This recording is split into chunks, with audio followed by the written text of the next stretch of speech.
How do you know when a sales force is productive or not productive and has the right characteristics against those dimensions? So what we like to say is that 70% of all the reps meet or exceed quota.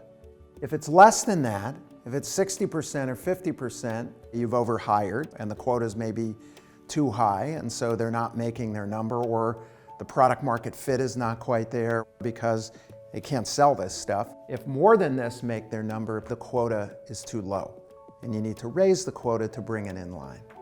So let's say again, I have $1 million, $1.5 million. That's the number that the rep brings into the company. This is above quota and here's below quota.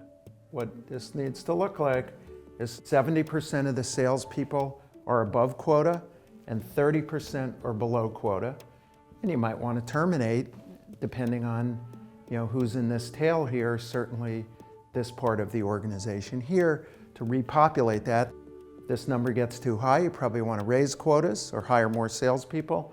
If it's too low here, you want to lower the quota or reduce the number of salespeople. But this is the optimal kind of mix here, and you'll typically see it play out like this, where a small handful of the salespeople will be way above quota here, and you want this to be a sloping line, a very nice, elegant shape, so that you can see that everyone who's 70% is really producing nicely.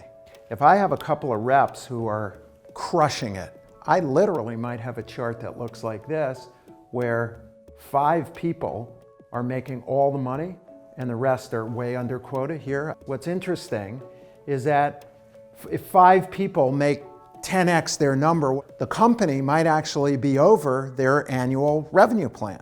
If that's the case, while you're exceeding from a revenue standpoint, you're failing from a sales force composition standpoint, because you can't scale if only 5 people out of 20 are making the number and the other 15 are below plan. And so you really need to go study that.